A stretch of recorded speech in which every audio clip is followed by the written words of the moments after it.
ግርግር ተፈጥሯል ምን እንደሆነ አላውቅም እስቲ ለማንኛውም ወደዛ ልሂድ ጧት የመጣን እስካሁን መግባት ይቻላል አይ እኛም ሰልፍ እየጠበቅን ነበር የምን ሰልፍ ነው እኔ ቀጠሮ አለኝ ቢሮአችን ቢዚ መቀመጫ እስከሚያሳጣው ያደረገው ለደንበኞች የሰጠናቸው ነገር ነው ምንድነው የሰጠናቸው ለሚለው ትረስትን እመኔታን ለደንበኞቻችን ሰጥተናቸዋል ሞልቷል ውስጥ ትንሽ ጠብቁ ትንሽ ቆዩ ብዙ ሰው አንቺን ላግኝ ይላል አዎ ያው እኔ ሚዲያ ላይ ስለቀረብኩኝ እሷ ሊሉ ይችላል አንድ አፍታ ግን በገባ ጥሩ ነበር አይኛ ሞራፋ ይዞናል ተጠብቀሽ ተሰጥሽ ትገባለሽ ጉድፈላ አሁን የምገኘው መካኒሳ አካባቢ ነው ውድ የሸገር ኢንፎ ሚዲያ ተከታታዮች ከዚህ ቀደም ማንነቴን ቀይሬ የመጣሁበት ድርጅት ዛሬ በግላጭ ምን አዲስ ነገር አለ ብዬ መረጃ ለመጠየቅ ነው እዚህ የተገኘሁት ጧት የመጣን እስካሁን ግርግር ተፈጥሯል ምን እንደሆነ አላውቅም እስቲ ለማንኛውም ወደዛ ልሂድ ሞልቷል ትንሽ ጠብቁ ትንሽ ቆዩ ስለሞላ ትንሽ ጠብቁ ይቅርታ መግባት ይቻላል አይ እኛም ሰልፍ እየጠበቅን ነበር የምን ሰልፍ ነው እኔ ቀጠሮ አለኝ እኛም ቀጠሮ ውስጥ ሞልቶ ነው ሞልቷል ውስጥ ትንሽ ጠብቁ ትንሽ ቆዩ ኦኬ አንድ አፍታ ግን በገባ ጥሩ ነበር አይኛ ሞራፋ ይዞናል ተጠብቀሽ ተሰጥሽ ትገባለሽ ጉድፈላ እንዳያችሁት ለመግባት ውስጥ ሞልቷል መግባት አይቻልም እየተባለ ነው ደግሜ መደወል ሳይኖርብኝ አይቀርም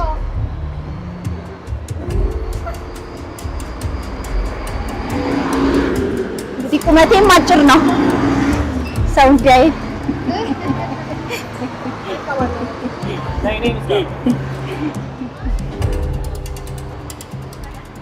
እንዴት ነሽ ታደስ ይሄ ሁሉ ግርግር ምንድነው ይቻላል አመሰግናለሁ እንግዲህ ካሜራዬንም ይዤ ገብቻለሁ ያው መቼም ከዚህ ቀደም ራሴን ቀይሬ መጥቼ የጠየኩትን ዛሬ በግላጭ ለመጠየቅ በር ላይ የተፈጠረው ግርግር ምንድነው ብዬ ነው አመሰግናለሁ እንግዲህ ቀድመሽ ስላስገባሽ ያው ቢራሽን በተወሰነ መልኩ በጣም ቢዚ ሆኗል ሰሞኑን በተለይ ነው ለዛ ነው አዎ ለመግባት እንደምታዩ ውስጡን ደግሞ ገብተን ነው ወደ ቢሮ እንገባለን እሺ ምንድነው የሚለው ለነገሩ በጣም ያሳስባል እሺ ዲነ ቢራሽን እንግዲህ እንደምታዩ በደንበኞች በጣም ክራውድ ሆኗል ተረጋግተን ለማውራት እንዲመቸን ግን አንደኛ ላይ ወደ ላይ ነው ላይ ወጣን እኔ ቢሮ ተቀምጠን ያለው ነገር በግልጽ እናወራ እሺ ቅደሚ ራሴ ዞሮ በዚህ በጠራራ ፀሐይ ተመልሼ ነበር የሚገባው ምንድነው እንደዚህ ግርግር ግን ቢያንስ አሁን እኔ ቅድም ቢያንስ 6-7 ሰዎች እንግባ ቆያት ገቡም በጣም ውስጥ ሰው አለ ሲባሉ ነበር ምንድነው ያው አንቺንም ስላስቆምሽ በጣም ይቅርታ መሲ እኔማ እንደም ቀጠሮ ስለያዝኩ አስገባችሁኝ ሞክረናል ለማስገባት ያው እንደምትሆኑ ቢሮአችን በጣም በሰዎች ተጨናንቋል በደንበኞች ተጨናንቋል ያ የሆነበት ምክንያት ደግሞ ከዚህ በፊትም ቴምብረን ታውቂዋለሽ አንቺ አይደለ ማለት ነው ከዚህ ቀደም እንደውም ራሴን ለውጬ ነበር መረጃ ለማግኘት የሞከርኩት ግን ያው ድምጽ ያሳጣኝ ካንዳንድ በሶት ያስኩና አሁን ግን በግላጭ በፊት ለፊት መረጃ ለመጠየቅ ነው በመጣሁበት ሰዓት ይሄንን ስመለከት ምንድነው ብዬ ነው ያንቺ ሚዲያ እንኳን ያው የቴምር ደንበኛ ነው በሚገባ አይደለ አዎ ምንድነው አዲስ ኦፈር ይዘን ወጥተን ነበር 3 ሳይቶችን ባንዴ ላውንች አድርገናል አሁን ከ3 ቀን በፊት ነው ይሄን ላውንች አድርገናል ከምንም በላይ ግን ደንበኞችን እንደዚህ ቢሮአችን ቢዚ መቀመጫ እስከሚያሳጣው ያደረገው ለደንበኞች የሰጠናቸው ነገር ነው ምንድነው የሰጠናቸው ለሚለው ትረስትን እመኔታን ለደንበኞቻችን ሰጥተናቸዋልና በተለይ ደግሞ አሁን ካወጣን ኦፈር ጋር ሁሉንም ያማከለ ኦፈር ስለሆነ ደንበኞች በደንብ በሚባል ደረጃ እንደውም አሁን ቀሎ ነው አንቺ ያየሽው ያለሽ አምሳ ሰዓት ነው በርግጥ እኔም ቀለል ይላል ብዬ ስላሰብኩ ነው ካንቺ ጋርም ቀጠሮ ስንይዝ በነገራችን ላይ ምስጋና ነች ራስሽን አላስተዋወቅሽም ለቤተሰቦቼ እሺ እኔ ምስጋና እባላለሁ በቴምር ሪል ስቴት የሽያጭ አማካሪና ሴልስ ሱፐርቫይዘር ነኝ ወደ ቢሮአችን በድጋሚ እንኳን በደህና መጣሽ መሲ አመሰግናለሁኝ ከዚህ ቀደም መጥቼ ያሉትን በተለይ አመኔታ ላይ ነበር እኔም ከዚህ ቀደም መጥቼ የሰራሁት ምን ያህል ይታመናል ምን ያህል እውነት ነው የሚለውን በደንብ ተመልካቾች መረጃ እንዲያገኙ መተማመን እንዲችሉ ነበር ያን ጥያቄ የጠየኩት አሁን ደግሞ ይሄ ሁሉ ግርግር የምትመለከቱ የዛ አመኔታ ምላሽ ነው ሰው አሁን ባወጣናቸው ኦፈሮች እያልሽ ነውና 3 ሳይቶች ነው ያልሽ 3 ሳይቶች ነው ያወጣው ምን መሰለሽ መሲ ቤት መግዛት ስፔሻሊ ለአበሻ ለኢትዮጵያ ትልቅ ኢንቨስትመንት ነው አንድ ሰው ደግሞ ቤት ሲገዛ ትንሽ ብር አለማውጡ ኢንቨስት የሚያደርገው ኢን ሚሊየንስ ብር አውጥቶ ኢንቨስት የሚያደርገው ማለት ነው። እና አለመረከብ በተፈለገበት ሰዓት አለመቀበል በጣም ዲስአፖይንት የሚያደርግ ፔንፉል የሆነ ነገር ነው። ምናልባት ወደ ቢሮችም ስለመጣሽ አንቺ ሚዲያሽ ላይ የሚያሉ ሰዎች ያውቁናል። ቴምር ፕሮፐርቲስ የተጀመረው የማህበር ቤቶችን በመገንባት ነበረ። ስለዚህ የማህበር ቤቶች ሲገነቡ ደግሞ ደንበኞች ጋር ወይም ደግሞ ይሄ ቤት ፈላጊዎች ጋር ያለውን የጎደለ ነገር በደንብ ያውቀዋል። ቅሬታቸውን ምን ያህል እንደተቸገሩ ያን ነገር ያውቋልና ቴምር ፕሮፐርቲ ሲቋቋም ያን ነገር ለመሙላት ነው። ምናልባት በሰፊው የሚታወቀው አንድ ነገር አለ፣ ቤትን እንደ ዳቦ ማከፋፈል። አሁን ራሱ በር ላይ እኮ ያለው ነገር እንደሱ ነው የሚመስለው። ያ ምንድነው አፎርደብል በሆነ ዋጋ ደንበኞቻችንን የተለያዩ ቦታዎች ላይ አፎርደብል በሆነ ዋጋ ሁሉም አፎርድ በሚያደርጋቸው ዋጋ ማስረከብ ነው። ቴምር ጋር ስትመጪ ለየት የሚያደርገው ነገር ምንድነው? እዚህ ያለን ሳይሆን መሲ የት ነው የምትፈልጊው ነው፣ የት አካባቢ ይሆንልሽ ነው። እሱ ደግሞ እስከዛሬም ገንብተን ያስረከብናቸው ቤቶቻችን ምስክሮች ናቸው። ስለዚህ ሁሉም ሎኬሽኖች ላይ በሚባል ደረጃ አፎርደብል በሆነ ዋጋ ስለምናወጣ ነው። ግን ከምንም በላይ ደግሞ ደንበኛው ወይም ደግሞ አበሻ ኢትዮጵያውያን ያጡት ምንድነው? ትረስት በተያያዘ ጉዳይ ነው እና ያን ነገር እየሰጠናቸው ስለሆነ ነው ማለት ነው። በጣም ነው ደስ የሚለው። እንግዲህ አሁን ላይ ከዚህ ቀደም የተገነቡም አሉ፣ አሁንም አዲስ የወጡም አሉና የከዚህ ቀደሙ ምን ላይ ደረሰ? ምክንያቱም የሸገር ኢንፎ ሚዲያ ተከታታዮች በአንድም በሌላም መልኩ የቤት ባለቤት ለመሆን ውል የፈጸሙ ምን ላይ እንደደረሰ ማወቅ ይፈልጋሉ። ከነሱ ተነስተው ደግሞ ሌሎችም አሁን በተለያዩ ቦታዎች ላይ ያወጣችሁት ስላለ እሱስ እንዴት ነው የሚለውን እስቲ መረጃ ንገሪን። ምናልባት ሰሞንኛ ነው ስላልሽን ከሰሞኑ ጀምሪልን። ከየትኛው ልጀምርሽ? አዲስ ካወጣው ነው ኦፈር ወይስ ከዚህ በፊት ካስረከብነው? እስቲ አዲስ ካወጣው ከሱ ልጀምር። እሺ፣ አዲስ ያወጣናቸው ኦፈሮች 3 የተለያዩ ቦታዎች ላይ ነው። 2 የመኖሪያ አፓርትመንቶች እና 1 የንግድ ማዕከል ነው ያወጣነው። ያወጣናቸው ወርቅ የሆኑ ቦታዎች ነው። ስፔሻሊ ለመኖሪያ ተመራጭ የሚባል አካባቢ ነው። ቴምር መጀመሪያ ሲመርጥ የሚመርጠው ሎኬሽን ነው፣ ፕራይም ሎኬሽን ስለሆነ ሎኬሽኖቻችን ማለት ነው። ከዛ መሀል አሁን 2 የመኖሪያ አፓርትመንቶቻችን ያወጣነው ሳር ቤት እና አቧሬ ላይ ነው። መሀል ካሳንችስ እንደሚባለው መሀል ካሳንችስ ማለት ነው። አቧሬ ለካሳንችስም ቅርብ ነው፣ በጣም ቅርብ ነው እና 2 ሎኬሽን ላይ ያወጣነው ሳር ቤት እና አቧሬ ላይ ያወጣነው። ከሎኬሽኖቹ በተለይ ደግሞ ያወጣናቸው ኦፈሮች አሉ። ከሳር ቤቱ ልጀምርልሽ ወይስ አንቺ ሰፈርሽ ወዴት አካባቢ ነው? ከአንቺ ሰፈር ወደዛ አካባቢ የሚቀርብ ችግር የለም፣ ሁሉም ይስማሙኛል። እሺ፣ እንደዛ ከሆነ ከሳር ቤቱ ልጀምርሽ። ቴምርን ያው ሳር ቤትን በቁጥጥራችን ውስጥ ያስገባን ነው የሚመስለው። በጣም ውድ ከሚባሉ አካባቢዎች መካከል ወይም ደግሞ ለመኖሪያ ተመራጭ፣ በጣም ተመራጭ የሆነ አካባቢ ነው። ተመራጭ የሆነበት አካባቢው ለምንድን ነው? አካባቢ ላይ የተለያዩ ኤምባሲዎች አሉ፣ አፍሪካ ዩኒየን አለ። ስለዚህ ይሄ ከሴፍቲ አንጻር ከሴኪዩሪቲ አንጻር ነዋሪዎች በደንብ የሚመርጡት ነው። ስፔሻሊ ደግሞ ግርግር የሌለበት አካባቢ ነው። በቃ ለመኖሪያ ተመራጭ የሆነ አካባቢ ነው።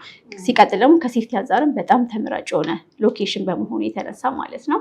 ሳር ቤት ላይ እንግዲህ ቆንጆ አፓርትመንት ነው ይዘን የወጣ ነው። ያው ሲንግል አፓርትመንት ይሁን እንጂ ሲንግል ሆኖ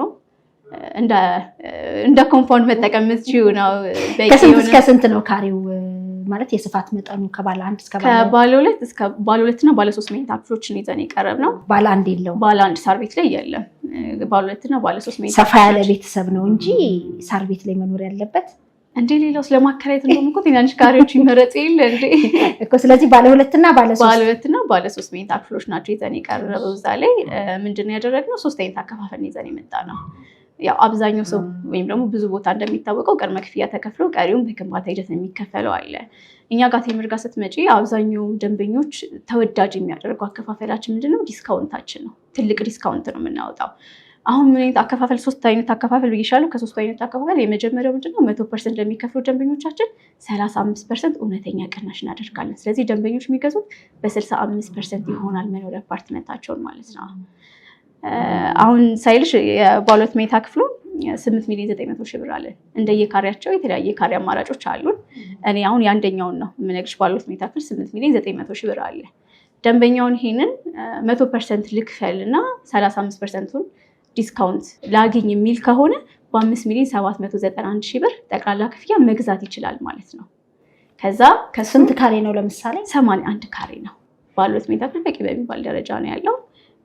እስከ 3 ዓመት ድረስ ጥንቅቅ አድርገን እናስረክበዋለን ሳይቱን። አሁን ላይ ግን 100% ልክፈል የሚል ከሆነ 3,4,000,000 ብር ዲስካውንት እናቀርብለታለን።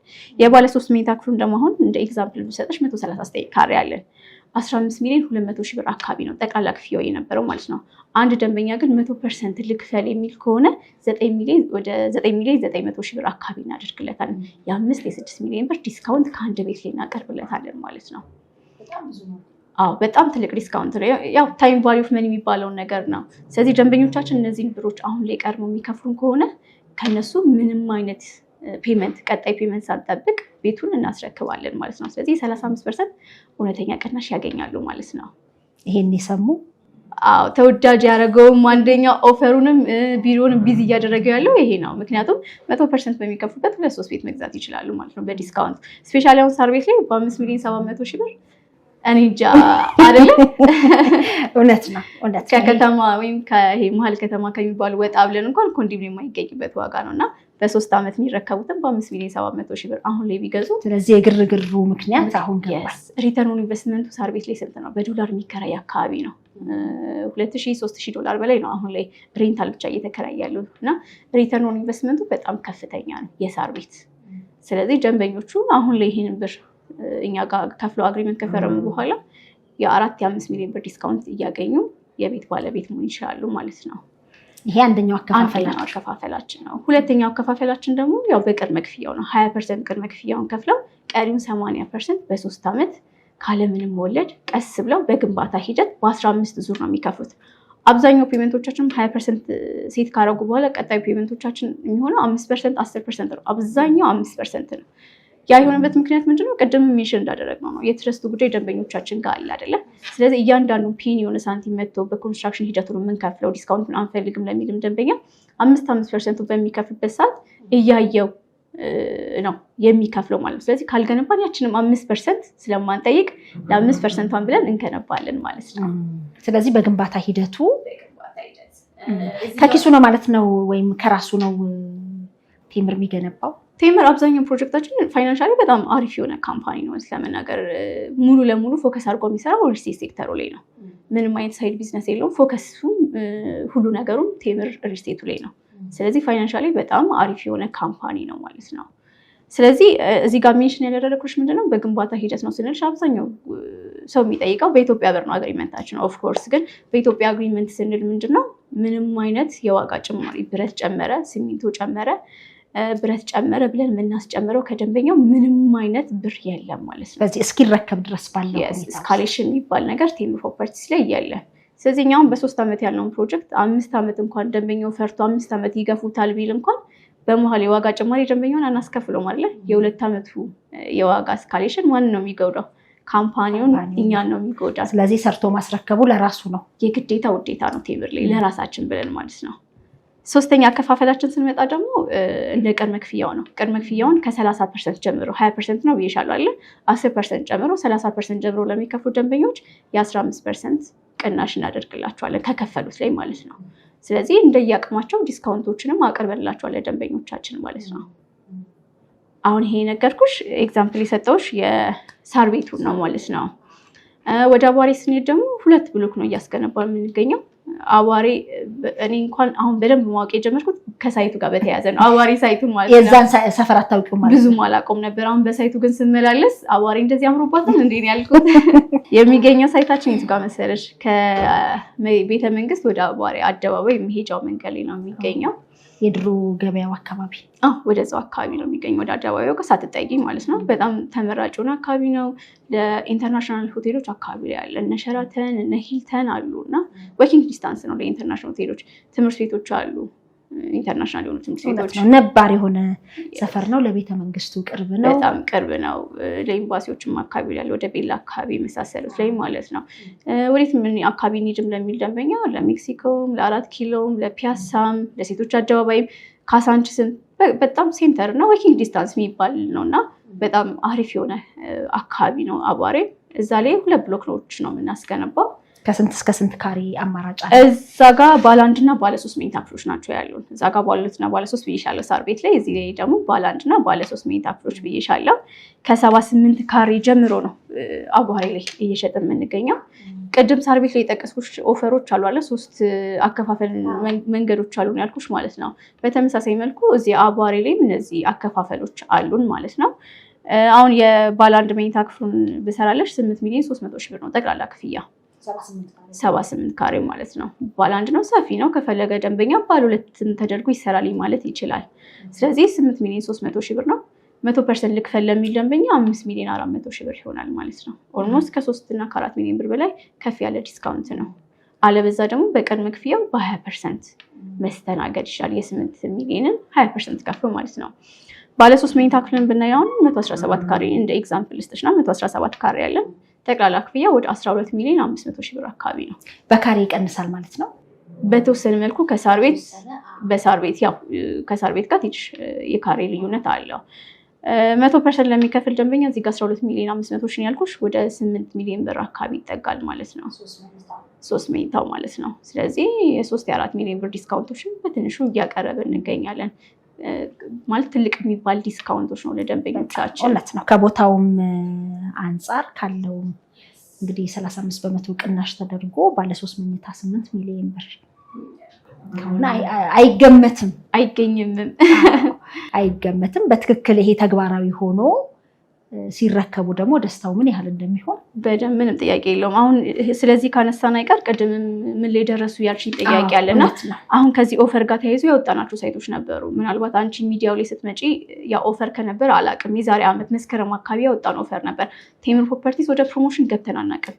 በነገራችን ላይ ያልሰሙ ደንበኞችም ካሉሽ እንግዲህ ቴምር ፕሮፐርቲስ ከተቋቋመ ወደ 10 ዓመት በላይ ቆይቷል። ከ10 ዓመት ውስጥ ከ8 በላይ የሆኑ ፕሮጀክቶችን ለደንበኞቻችን ጥንቅቅ አድርገን በተባለበት ሰዓትና ይሄ ጥራቱን ጠብቀን አስረክበናል። እነሱ ሄደው ማየት የሚችሉ ነዋሪዎች ገብተውበት እየኖሩበት ያሉ ሳይቶች ናቸው፣ ሁሉም ሳይቶቻችን ማለት ነው። ግን ወደ 10 ዓመት የሚጠጋ ወደ ፕሮሞሽን ገብተን አናውቅም። ቴምር በሰፊው መታወቂያ የጀመረው መቼ ነው? 2017 ጀምሮ ነው። 2017 ወደ ፕሮሞሽን ስንገባ ምን አይነት ኦፈር ይዘን መጣን? 60% ክፈሉ፣ 40%ቱን እኛ ዲስካውንት እናድርግላችሁ ወይም 60-40 በሚባል አከፋፈል መተን ነበርና የዛሳለ እርግጠኛ አይደለም ትመጪ መስከረም ላይ ነው የመጣሁት። ተመልካቾችም ያስታውሳሉ። በጣም ብዙ ቤት የገዙአሉ። የነሱን ቤት ምን ደረሰ የሚለው ኃላፊነትም ስላለብኝ ያኔም ደግሞ ተከታትዬ መጥቼ እንዴት ነው የሚለውን ጠይቃለሁ ብዬ ነው እንግዲህ ያኔ ያገኘሁት የሽያጭ አማካሪ ሌላ ሰው ነበር በቦታው ላይ። አንቺ በኃላፊነት ላይ ሆነሻል። እንግዲህ ሴቶች ይበረታታል። ይሄን ኦፈር ያነሳሁልሽ ለምንድን ነው? እዚህ ሳር ቤት ላይ አንድ ኦፈር ሳር ቤት ላይ ብቻ ወደ ሀያተማ አካባቢ ወደ ስሟኒ ተራ ጋርመንት ጋር ማውጣን ነበር እንደዚህ አይነት ኦፈሮች ማለት ነው። አሁን ሳር ቤት ላይ ኦፈር ስላወጣን ከሳር ቤት ጋር የተያዘ ምን ላይ ደረሰ የሚለውን ነገር ልንገርሽ ብዬ ነው። ሳር ቤት ጋር ወደ ቫቲካን ኤምባሲ መውረጃ ጋር የዛሬ ዓመት ኤግዛክትሊ መስከረም አካባቢ ነበረ። ፋውንዴሽን ላይ ነበረ፣ ፕሮዳክት ነበረ፣ ገና ፋውንዴሽን ላይ ነበረ። ደንበኞች ምን አለን? 60% ክፈሉን፣ 40%ቱን እኛ ኦፍ እናድርግላችሁ ብለን መጣን። ማለት ባልጠበቅነው ሁኔታ በጣም ብዙ ደንበኞች ናቸው ከኛ ጋር ቤተሰብ የሆኑት ማለት ነው። የዛ ሰዓት ላይ አምኖንም በዛ ሰዓት እኛ ጋር ኢንቨስት ስላደረጉ ያው እናመሰግናለን።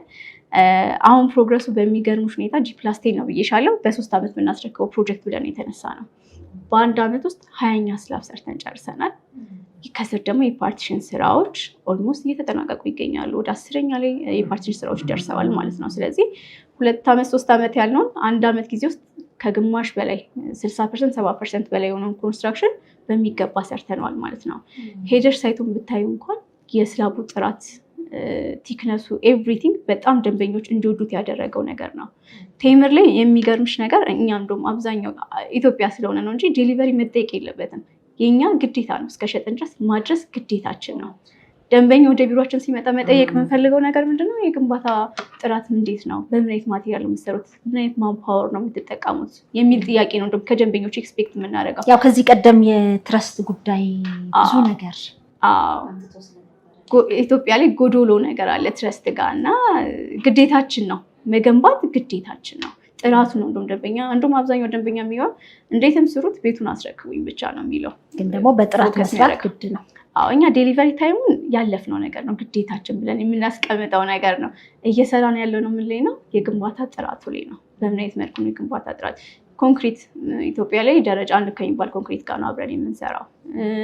ማንፓወር ላይ በጣም ፎከስ አድርገን 30 ዓመት 40 ዓመት ልምድ ካላቸው ጋር ነው አብረን እየሰራን ያለ ነው። ለሱ ደግሞ ግንባታውን ማንም ሰው ሄዶ ቢያየው ጥራቱን በደንብ የሚመሰክርበት ነገር ነው። ስለ ደንበኞች የምናቀርበው ምን ቤት ነው? ዴሊቨሪ ታይም ብቻ ሳይሆን ጥራታቸውን የጠበቁ የመኖሪያ ቤቶችንም ነው እያስረከብን የምንገኘው። ስለዚህ ሌላ ተወዳጅ ያደረገው ቴምርን ለዛ ነው ማለት ነው። እንግዲህ ቴምር እያለች ቴምር ፊት ለፊት እየበላው ቢሆን የበለጠ ጥሩ ያጂ። ስለዚህ አሁን አጠናቃችሁ ሳታስረክቡ ሌሎች ሳይቶችንም እያወጣችሁ ነው። ጎን ለጎን የመገንባቱ ነገር አንዱን አይጫነውም? እንዴት ነው? በፍጹም ሁሉም ላይ ኮንስትራክሽን ማንፓወሮቻችን የተለያዩ ናቸው የሚሰጡት ማለት ነው። ስለዚህ ጎን ለጎን ሁሉም እየተሰራ ያለው ማለት ነው። ወደ ሀያት አካባቢም ባለፈው መተሽ ሪቪው አድርገሻል። አሁን ሎሚያር ሱፐርማርኬት ጋር ያለውን ሳይታችን ያኔ ስትሄጂ ይመስለኛል 2ኛ 3ኛ ላይ ነበር የነበረው። አሁን ላይ ጂ+10 ነው ብለንሽ ነበረ። 10ኛ ስላብ ተጠናቆ አልቋል ማለት ነው። ከስር የፓርቲሽን ስራ እየተሰራ ነው የሚገኘው። ስለዚህ ሁሉም ሳይቶቻችን ላይ የራሳቸው የሆኑ የኮንስትራክሽን ባለሙያዎች ተቀጥረው ሁሉም ላይ አክቲቭ እየተሰራ ነው። ለዛ ደግሞ ምስክሮቻችን ያው የገዙ ደንበኞች ብለሻል። የገዙ ደንበኞች እንደዚህ ጥያቄ እንደማያቀርቡ ለምን ታውቂያለሽ? እያዩት ነው ፕሮግረሱን። በምንድን ነው የሚያዩት? አሁን በጣም ብዙ ተመልካቾቻችን ከኢትዮጵያ ውጭ ናቸው። አይተው በምንድን ነው የምታደርጉት? በቤተሰብ ነው የሚልኩት ወይስ በቪዲዮ ነው የምትልኩላቸው? እንዴት ነው? እንዴት መሰለሽ ብዙ ቦታ ያልተለመደ ነገር እኛ አለን። በየፕሮግረሱ ከፍ ባለ ቁጥር በየ4 ወሩ በየ5 ወሩ ኮንታክት እያደረግናቸው ተወካይ ካላቸው ተወካዮች መጥተው እንዲጎበኙ የምናደርግበት አለ። ሳይት ቪዚት ይኖረናል ለደንበኞቻችን ለገዙን ማለት ነው። ሌላው ደግሞ ምንድነው ቻናሎች አሉን ቴሌግራም ላይ፣ ዌብሳይቶች አሉና ዌብሳይቶች ላይ በየጊዜው አፕዴት ይደረጋል። ስለዚህ ደንበኞች ቀጥታ እዛ ላይ የገዙትን ቤቶች ምን ላይ ፕሮግረስ እንደደረሰ ቀጥታ ማየት ይችላሉ ማለት ነው። ስለዚህ አስተማማኝ እስካሁን እንግዲህ እኔም ጋር የደረሰ ቅሬታ የለም በነገራችን ላይ አይኖርም። ግን ደግሞ ኃላፊነትም ስላለ ያን የጠየቅነው ዛሬ ምን ላይ ደረሰ የሚለውን ለማወቅም ነው እዚህ የተገኘ ነው። እንግዲህ አሁን በተለይ የነገርሽን የሳር ቤትና የአዋሬው በደንብ ተወዳጅ ሳይቶች ናቸው። ቅናሹም ደግሞ በጣም የሚገርም ነው። አዎ በጣም ትልቅ ቅናሽ ነው። እስፔሻሊ ደግሞ አሁን 100% የምንክፈል ለማይል ደንበኛ ከሳይቱ ከሎኬሽኑም ቴምር ጋርም ቤተሰብ ከመሆን አንጻር ከብዙ አንግል አንጻር በቅድመ ክፍያው ብቻ ገዝተው ቀሪውን በግንባታ ሂደት መክፈልም ይችላሉ። ቀስ ብለው ማለት ነው። ፎይታ ጊዜም አላቸው። ቀስ እያሉ መክፈል መጠቀም ይችላሉ።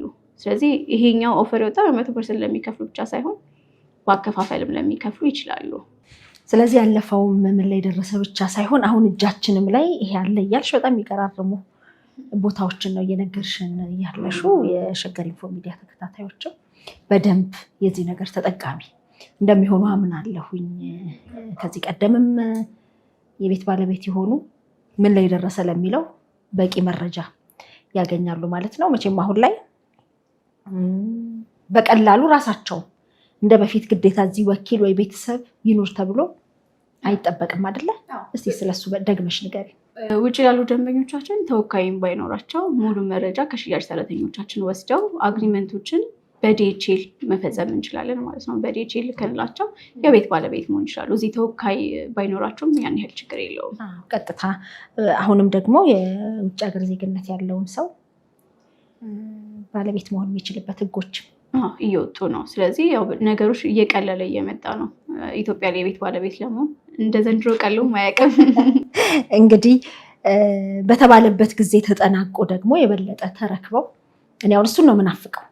አዎ አንቺም አንደኛዋ ቴስቲሞኒያችን ትሆኛለሽ። እውነት ነው። ላይ ብዙ ደንበኞች እኛ ጋር ኢንቨስት ስላደረጉ በደንብ ያልሽ። የሚገርምሽ ነገር ቴምር ላይ አንድ ሰው መጥቶ ኢንቨስት ካደረገ አንድ ሳይት ላይ ብቻ የሚቀር አይደለም። አቅም እስካለው ድረስ 2-3 ቦታ ይገዛል። እሱ ባይገዛ ቤተሰቦቹን ሪኮመንድ ያደርጋል። ይህን ያህል አምኖበት ነው። አንድ ደንበኛ ሲያምን ነው አይደለ ለተለያየ ሰው ሪኮመንድ የሚያደርገው። ስለዚህ ቴምር ላይ አንድ ኢንቨስት ከማድረግ የገባ ደንበኛ አይወጣም። በጣም ደስ ይላል። የት ሳይት ናቸው እስካሁን ያሏችሁ? እስከዛሬ ያስረከብናቸው ከሆነ ወደ ምንድን ነው የሚባለው ወደ ላፍቶ፣ ወደ ሀያት አካባቢ፣ ወደ 4 ኪሎ፣ ወደ ጠና ተራ አካባቢዎች ላይ በደንብ ወደ ለቡ አካባቢ በደንብ ቤቶችን ጠቃሚ ያስረከብናቸው ናቸው። አሁን ደግሞ በዚህ ዓመት እስከ ኔክስት ይር ደግሞ ምን አስረክባቸው ጋርመንት ላይ አሁን ፕሮጀክታችን ወደ 80% 90% በላይ ደርሷል። የሚታይም ነገር ነው። ሶማሌ ተራ ያለው ፕሮግረሳችንም ወደ መጠናቀቁ ላይ ነው የሚገኘው። ሀያት አካባቢ ሀያት አደባባይ ላይ ትልቅ ሳይት አለን የምታውቂው ከሆነ አደባባዩ ፊት ለፊት ጥር ላይ መተሽ የሰራሹ አለ። ኔክስት ይር መጀመሪያ አካባቢ ላይ እናስረክባለን ብለን አስባለን። ምክንያቱም ጂ+10 ነው ብዬሻለሁ። 10ኛ ስራ ባልቆ የፓርቲሽን ስራ እየተሰራ ይገኛል። በ3 ዓመት ያለውን በ2 ዓመት እኛ ጋር እንዴት ነው ከቻለን በ2 ዓመት እናስረክብ በ3 ዓመት ያለውን ፕሮጀክቶቻችን ቀድመን ለማስረከብ እንሞክራለን። ካልተቻለ ግን በተባለበት ጊዜ ካለምንም ዲሌይ እናስረክባለን። ይሄ ግን 5% መክፈል ይችላል ያላችሁት ደንበኛ ድንገት እናንተ ቀድማችሁ አጠናቃችሁ ይሄን ያህል ፐርሰንት ቀሪ ይኖርብሃል አጠናቀህ ተረከብ ስትሉት ምናልባት ያው ፔመንቶች ላይ ሊፈጥንባቸው ግንባታውን ባፋጠነው ቁጥር ሊፈጥን ይችላል የሚባል ነገር አለ። ምንድነው ግን እኛ አከፋፈሉን እኛ ግንባታችን ቀደም ብናደርገው እንኳን የግንባታ ወይም ደግሞ ይሄ የክፍያ ፔመንት ስኬጁላቸው በ3 ዓመት እስካልነው ድረስ የምንሰጣቸው የፎታ ጊዜዎች ይኖራሉ። እንኳን እኛ መክፈል አቅቷቸው እኛ ቀድመን ገንብተን አይደለም እኛ በተባለበት ጊዜም ሆኖ መክፈል የሚያቅታቸው ደንበኞች አሉ። ሁሉም ሰው እጁ ላይ ብር ላይኖር ይችላል። እንደዚህ አይነት ላይ ቴምር ባይዘው በጣም ፍሌክሲብል ነው። እንደዚህ አይነት ነገሮች ላይ የሚያውቀው ያውቀዋል። ያው ቴምር ላይ ቤተሰብ የሆነ በደንብ ያውቀዋል። ብር አጣችሁ ብለን ሪዛይን እንዲያደርጉ የምናደርጋቸው ደንበኞች በጣም የተወሰኑ ናቸው፣ ከአቅም በላይ ካልሆነ በስተቀር ማለት ነው። ስለዚህ ፍሌክሲብል ነው። አንዱ ሳይት ላይ ብር ቢጎላቸውና የተወሰነ ጊዜ ጠብቀናቸው ቢያጥራቸው እንኳን ሌላ ሳይት ላይ ነው ኮንቨርት የምናደርጋቸው እንጂ ውጡ ብለን የምናባርርበት አይነት ነገር የለም። እድል ለመስጠት የተለያዩ መንገዶች ገንዘብ ላይ ብቻ ለማክረን የምንሰራው ቤተሰብ መሰብሰብ ላይ ነው የሚሰራው ቴምር ማለት ነው። በጣም ደስ ይላል። እንግዲህ በደንብ በቂ ነገር ያገኘው ይመስለኛል። እንደው ለሸገር ኢንፎ ሚዲያ ተከታታዮች በተለይ ብለሽ የምትይው ጠቅልል አድርገሽ የምታስተላልፊው መልእክት ካለና የሚፈልጉት የቀረ የሚሉትም ነገር ካለ አንቺኑ ቢያገኙሽ ደስ ይለኛልና በዛው መገኛ ስልክሽንም እሺ በዚህ እኔን እንኳን ማግኘት ባይችሉ የሽያጭ ሰራተኞቻችንም አሉ። እንዲሁም እኔም ቢሮም ቢመጡ በስልክም ላገኝ ይችላሉ። ብዙ ሰው አንቺን ላግኝ ይላል። አዎ ያው እኔ ሚዲያ ላይ ስለቀረብኩኝ እሷ ሊሉ ይችላሉ። ግን በስራችን የሽያጭ ሰራተኞች ስላሉ እነሱንም ኮሚኒኬት ማድረግ ይችላሉ።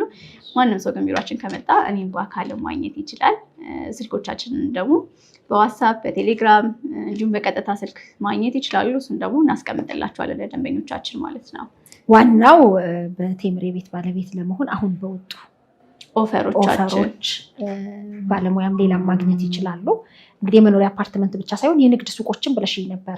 ሜንሽን ያላደረግነው ነገር እሱ ነው። እሺ የት ነው የንግድ ሱቅ ያለው? የንግድ ሱቆቻችን ገላን ጋር ነው። ቃሊቲ ገላን የምታውቂው ከሆነ አሁን ላይ ወደ ከተማነት እየተቀየረ ያለ አካባቢ ነው። ኮንዶሚኒየሞች አሉ፣ ትምህርት ቤቶች አሉ። እውነት ነው። በጣም ብዙ ነዋሪዎች አሉ። ይሄ ደግሞ አዲሱ ኤርፖርትም እዛ አካባቢ ሊገነባ ነው እየተባለ ነው የሚገኘው እና አሪፍ አካባቢ የሚሆን ነው። ስፔሻሊ ደግሞ አሁን ላይ ለካፌ፣ ለፋርማሲ ትላልቅ ካሬዎችን የሚፈልጉ ደንበኞች ማግኘት የሚችሉበት ሎኬሽን ላይ ነው። G+7 ነው። እስከ 4ኛ ድረስ የንግድ ማዕከል ነው። በጣም ሰፊ የንግድ ማዕከል ነው። እዛ ላይ ደግሞ ከ2,500,000 ብር እስከ 4,300,000 ብር የንግድ ሱቆችን እንደየካሬያቸውና እንደየወለሎቹ ማግኘት ይችላሉ። ከደንበኞች የሚጠበቀው ቅድመ ክፍያ ከ500,000 ብር ጀምሮ እየከፈሉ መግዛት ይችላሉ ማለት ነው። ስለዚህ ከ2,500,000 ብር ጠቅላላ ክፍያ ጀምሮ የንግድ ሱቆችን እዛ ላይ ማግኘት ይችላሉ። እዚህ ላይ ምን አይነት ኦፈር አለ? 100% ለሚከፍሉ ደንበኞች 10% ቅናሽ እንሰጣለን።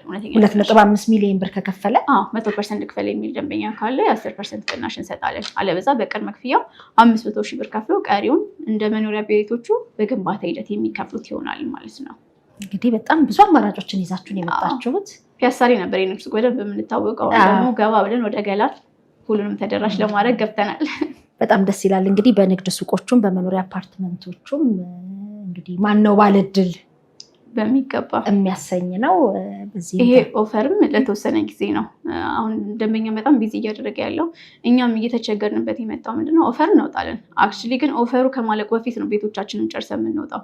ግን በዛ ሁኔታም ደንበኛ ካለፈ በኋላ ይሄን ኦፈር እንጠቀም ሌላ ሳይቶች ላይ እያለ ይመጣል። ስለዚህ ይሄ ኦፈራችን ለተወሰነ ጊዜ ብቻ ነው የሚሰጠው። 2 ሳምንት ግፋ ቢል ነው የምናደርገው። ስለዚህ በዚህ 2 ሳምንት ውስጥ የመኖሪያ አፓርትመንት መምጣት አለባቸው። የሚገባ ባለቤት ይሁኑ።